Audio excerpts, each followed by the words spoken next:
up, everyone? Mike here, coming at you from the mushroom farm, and today's video is going to be about pink oyster mushroom. Okay, I'm going to tell you guys everything you need to know about cultivating the perfect pink oyster mushroom, selling them, all that good stuff, timing them perfectly so you guys can keep them with the best shelf life, everything like that. This is going to be the best video about pink oyster mushrooms on the entire internet, okay? So anyway, like I said, my name is Mike. I've been farming gourmet mushrooms nearly a decade, 8 years full time. Check out some of these beautiful mushrooms that I'm growing here on the farm. So if you guys are in the mushrooms and farming, make sure you click that subscribe button right now so you get more mushroom and farming videos like this in the future. So like I said, today we're going to be talking about the pink oyster mushroom, Pleurotus d'Ajoumor. I've been growing this mushroom pretty much since day one, since I originally got into this. The main thing that attracted me to cultivating the pink oyster mushroom was honestly its color. I mean, look at that vibrant color. You could tell when I've been taking these things to the farmers markets, they make my stand pop, boy. All the mushrooms. When I'm filling up my table, first of all, first thing in the morning, when I get there and I'm loading up all the mushrooms on my table, believe it or not, I wait till the very end to put out the pink oyster mushroom. Because guys, you just get flocks of people coming over your table. They'll be like, what is that mushroom? Everybody has got questions about it. It is just so eye-catching, it draws people in. You will be leaving the farmer's market straight up looking like Scrooge McDuck, just counting your money. So if you're not growing the pink oyster mushroom, you're leaving a lot on the table. So, like I said, it's a huge eye-catcher. It's also super fast. I feel the need for speed.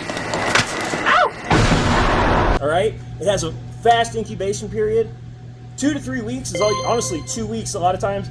That thing is ready to go into your grow room, and then you can have a fruit in less than 10 days. All right, so 3 weeks or so from when you make that block, 3 to 4 weeks max, 4 weeks max, and you've got a profitable mushroom to sell. So that is like the number one strong point, I'd say. Well, probably those are the two strong points: the looks and the speed. Okay, there's no gourmet mushroom speed-wise that will beat the pink oyster mushroom. If you're looking for something that grows fast, grow the pinks. Okay. Also, like I said, eye catcher, huge eye catcher. Now, I'm going to talk about what some people kind of say are the downsides to the pink oyster mushroom, why people kind of hate on it a little bit, because there's no really reason to hate on it if you understand how to cultivate it. You need to harness the power of the pink oyster and kind of use its strong points. If you use its strong points, you'll definitely see the reasons why you should be cultivating this thing, okay? And I'll definitely say, like, I'll tell you guys how people mess up, all right? Number one, it's the timing, okay? Most people don't know how to time their blocks. What'll happen? The pink oyster, because it is a fast grower, it also has a short shelf life. So what you need to do, you need to make sure for, like, whenever you have an order, whether it's for a restaurant, a grocery store, or you have a farmer's market coming up, where this thing really shines, that pink oyster shines at the farmer's market, because like I said, you're presenting these things in front of people. You're typically the salesman, and it's your job then to move your mushrooms, get rid of all of them before the end of the day. And guys, I am a pro at that. I sell out constantly, and a lot of times it's because I create beautiful displays. Okay, so timing. What's the secret? How do we time the pink oyster perfectly? All right, so this one right here, if you guys look, I've got it coming out the top of the block, or the side of the block. It's fruiting up. I basically had it sitting on the shelf like this. I just pulled it out of my grow room.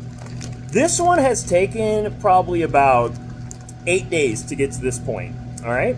So here's how I'm gonna explain this. You can do this 2 different ways. You can do this way where you cut a hole in it and just let it come out the side, like and it's doing a top fruit. You can do a side fruit too. It doesn't really matter. It doesn't matter. I do want to say, if you want to do an actual true top fruit where it's going to come out the top of the block, I'm going to cover that as well. How I'm going to do this, I'm just going to display a calendar right here.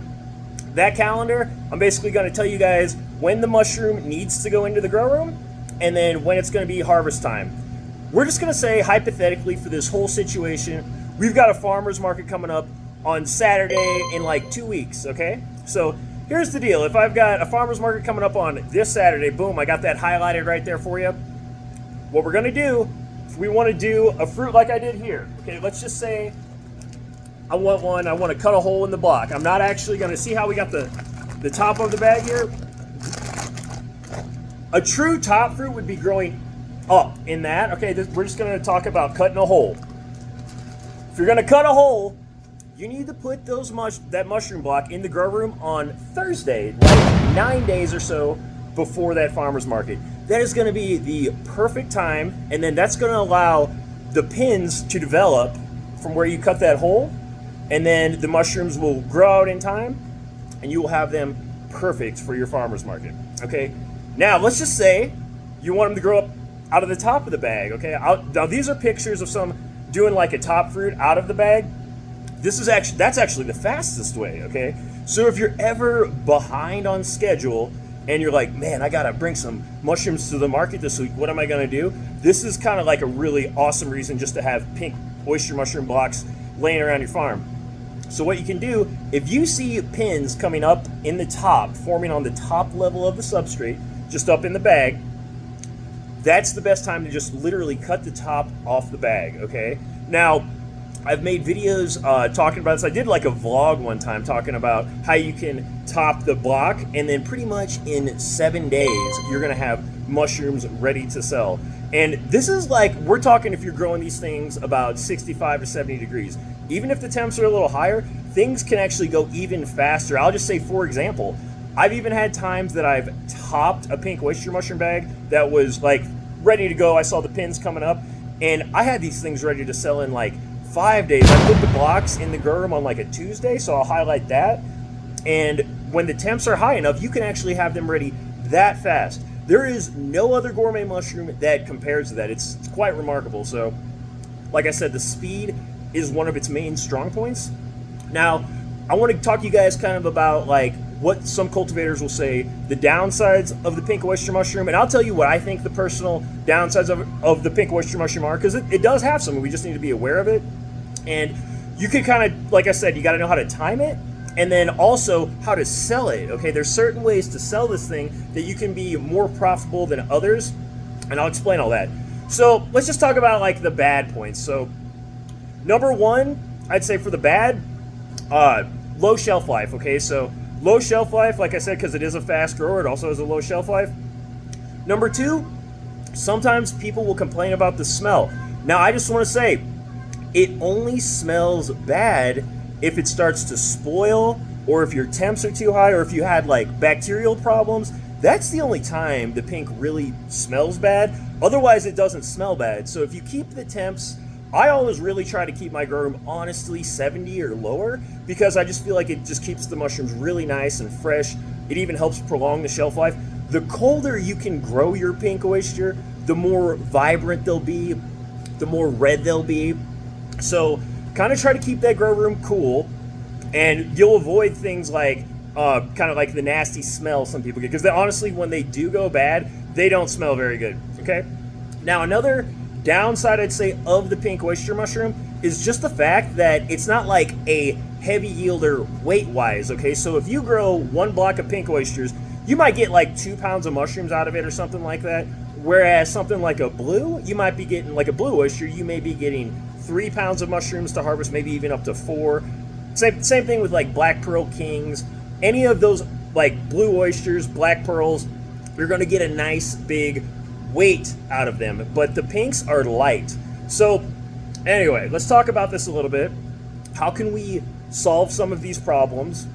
Like I said, like I was talking about, number one, the shelf life. How do you solve that? You just learn how to time it, and I just went over that, so everybody's going to have that down pat. There's no one that's going to mess that up now, okay? Because my timing is perfect on these. I've been growing these things, like I said, 8 years, so I've got a lot of experience with the pinks. Number two, like I said, the smell, you can avoid that by timing, so that all kind of works together.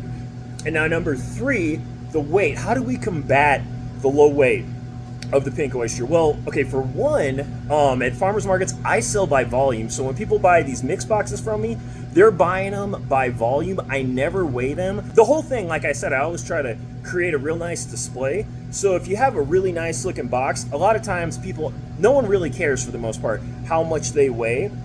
They're just happy to take home this really nice, pretty box of mushrooms. So my suggestion is sell the pink oysters by volume. Do not sell them by weight. If you are going to sell them by weight, charge more, because you're just kind of screwing yourself otherwise. So, and just be upfront with people too. Like, so if you're working with some restaurants that you are selling other mushrooms to by weight, just so you don't shoot yourself in the foot, like I said, just explain that to your chefs. They'll understand that. And if they don't want to use the pink because of that, then you can just maybe sell them on a blue oyster. I've done that many times in the past. I had some vegan chefs back in St. Louis where I had my very first farms. A lot of them were buying my pinks in the beginning, and I was just like, guys, look, because they would buy my blues by weight too. And I told them, I'm like, hey, here's the thing. The blue can yield way more weight-wise for me, and it was just a better product for them too, because they liked the big meaty ones out of the blue. So I actually got chefs that were buying from me by weight to convert from pinks to blue oysters, and that can work to your advantage, man, big time. So get your chefs to convert, or else just charge them more, one of the two. That's kind of like the best ways to combat that.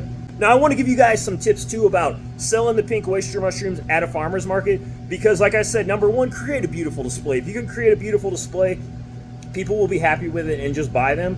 But here's another thing, just to keep that customer coming back, you want to be pretty thorough about them, about how they can cook these things, how they can prepare them, especially if they've never had them before. The pinks, I actually go pretty in depth, and I like to describe exactly how to cut them up and what are the best parts to eat on them and all that. So I'm going to show you guys in this video, because I'm going to pick this block right behind me, and then I'm going to hold up the mushroom to the camera so you guys can actually see what are like the softest, best parts to eat and what's kind of tough on the pink oyster mushroom.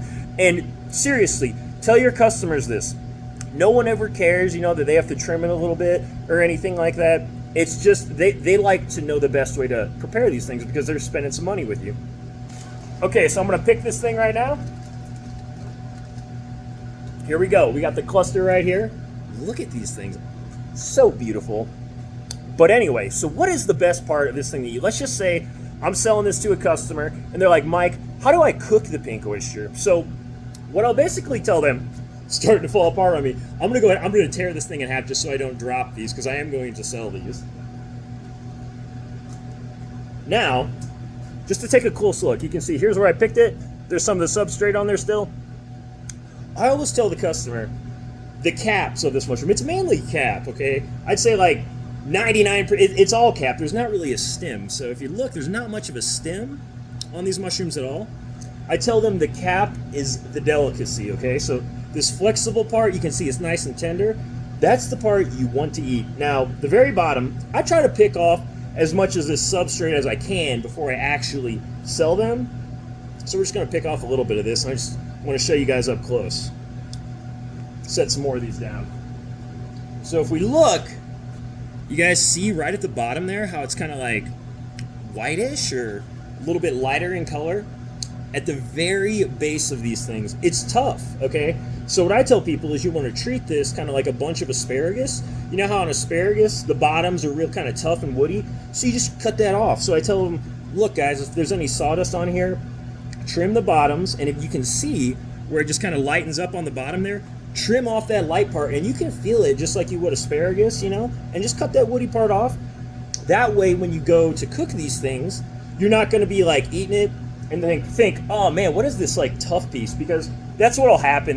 It'll almost seem like if you just cut that entire thing up and you leave the base on there, there'll be kind of like this woodiness to it, and you'll be like, oh, it's kind of like, the texture is off-putting. So just hack off the base, and then that way when they cook it up, they're like, oh wow, it's nice and tender, got a great flavor, and then everyone's happy with it.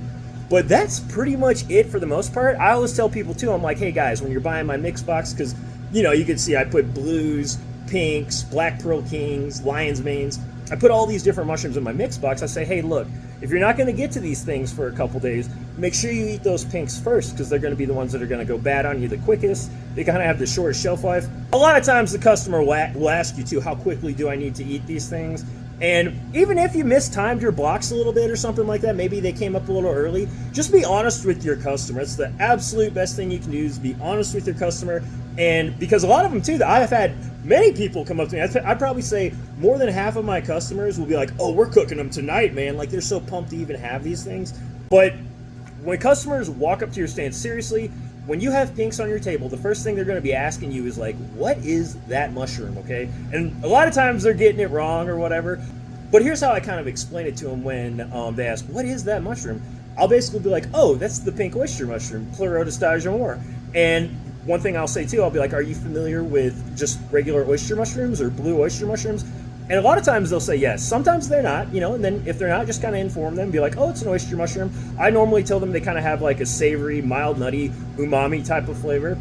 But what I'll say is basically like the pink is a tropical type of version of your standard blue oyster. And then right away they're feeling a lot more comfortable because they know it's just like another oyster mushroom. Some people will ask you too, is that color natural? And then you just be like, yeah. I've literally had people ask me if I'm dyeing the mushrooms before, but no, we're not dyeing them. A lot of you guys know, they're like, that's just the natural color. So explain to them that is the natural color. So now I'm gonna leave you guys with a couple cultivation tips that you wanna keep in mind when you're growing the pink oyster mushroom, just so you can have the best growing parameters. Now, temperature-wise, like I said, the pink oyster mushroom is a tropical species of oyster mushroom. They do not like to fruit below 60 degrees. So if you cannot keep your grow room 6 degrees or above, you need to get it a little warmer, or just do not grow the pink oyster mushroom, okay? Because it does like a little bit warmer temperatures. Now, this thing can also fruit up into the 80s. Like I was saying before, the shelf life is best, and you get the best, most vibrant colors when it's in like the low 60s, stuff like that. So I shoot for like 60 to 65, up to 70. Anything beyond 70 is getting a little hot. However, like I said, it will fruit up into like the 80s. So if you're doing some like crazy outdoor greenhouse growing or something like that in the summertime and you guys have some hot temperatures, the pink oyster mushroom actually is another good oyster mushroom just to grow in general because it will tolerate the hot temperatures. It does get a little lighter in color, and like I said, the shelf life is a little even less at that point, but they do grow faster. So it's a double-edged sword, and you just gotta know how to use it. But those are just some of the main things to keep in mind for the pink as far as temperatures and all that in your grow room. The humidity, I always keep the humidity at 85 to 90%. CO2 levels, always keep your CO2 levels pretty much as low as you can, less than 1,000 parts per million for sure, but if you can keep it around like 700 parts per million, that's best. I actually don't have any monitors in my grow room, and you guys can see I grow awesome mushrooms even without any types of monitors. I just have my airflow kind of tuned in, and that's set it and forget it, man. But anyway, this is kind of the pink oyster mushroom. Everything you need to know about it. Like I said, best video on the internet for cultivating pink oyster mushroom. If you guys have any questions about this, please drop it down below in that comment section. If you guys have any suggested videos for me, also, please drop it down below in that comment section. But hopefully you found this video helpful and informative. If you did, please drop this video a like. Subscribe to the channel if you haven't already. But that's all I got for you on this one, and I'll catch you guys on the next one.